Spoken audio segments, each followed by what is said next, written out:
আমার ছোট ভাই ফরিদ গেছিল সৌদি আরব 4 বছর হতে, যাইয়া সোফা ফ্যাক্টরিতে কাজ করতে লেগে আগুন দুর্ঘটনায় আমার ভাই নিহত হয়ে যায়। এখন নিহত আমার ভাইয়ের পরিবারে খাবার মতন 5টা পোষ্য আছে, 5টা পোষ্য আছে, 2টা মাও আছে, 2টা ছোট ছোট বাচ্চা আছে, বউ আছে। এগুলা এখন এরা খুব দুর্ভোগের মধ্যে পড়ে গেছে। এদের পরিবারে আর খাবার দেওয়ার মতন এমন কেউ নেই। আর আমরা এরকম ভাবে ভাবতে পারিনি যে আমাদের আত্রাই এলাকার এতগুলা লাশ আমরা পাবো, কিন্তু ইনাদের ফ্যামিলি সর্বোচ্চ নির্ভর করতো ইনাদের উপর।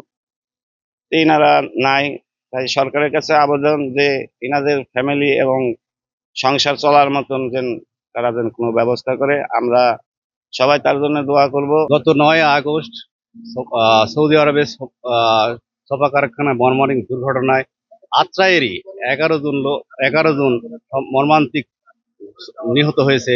এটা আত্রাইবাসী অত্যন্ত মর্মাহত। এই অসহায় পরিবারগুলো তারা সয় সম্বল বিক্রয় করে তারা বিদেশে একটু সুখের আশায় যায়, কিন্তু আজকে তাদের লাশ দেখে আত্রাইবাসী হতভম্ব। আজকে বিত্তবান এবং স্থানীয় সরকারকে আমরা এই ব্যাপারে বলবো, তারা যেন এই অসহায় মানুষের দিকে সহযোগিতার হাত বাড়ায়। এদের আমরা আত্রাইবাসী একদম শোকাহত হয়ে পড়েছি। এটার ব্যাপারে যেন প্রশাসনের তরফ থেকে এবং সরকার বাহাদুরকে আমরা বলবো, এ ব্যাপারে এই অসহায় পরিবারগুলো তারা যেন আর্থিকভাবে সহযোগিতা করে তারা যেন সচেতন হয়ে চলতে পারে। আমার একটা ছোট ছেলে বাড়িতে আছে, সেও দৃষ্টিবন্ধী।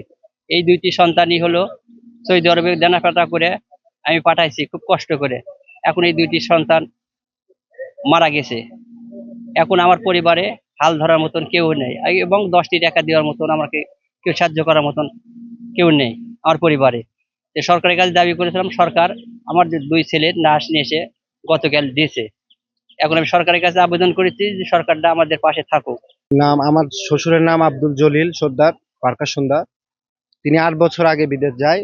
এই সন্তানের মুখের দিক তাকায়, এই সন্তানের বয়স যখন 4 বছর তখন যায়।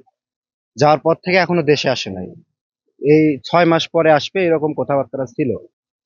থাকার পরে অনেক ঋণ পাতি অনেক কিছু করে সে গেছে, এখনো দেশে আসতে পারে নাই।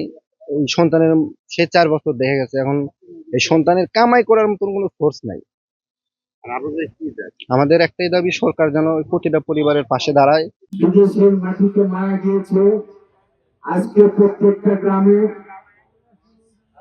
থেকে দেখা যাবে যে কোনো না কোনো পরিবার থেকে বিদেশে পাড়ি জমায়। দয়া করে আপনারা আগামীতে যে মানুষগুলো এই দেশ থেকে যাবেন, তারা যেন সঠিক কাগজপত্র নিয়ে যেন যান। অবৈধ ভাবে কেউ যাবেন না। আমি আপনাদের কাছে করজোর মিনতি করছি।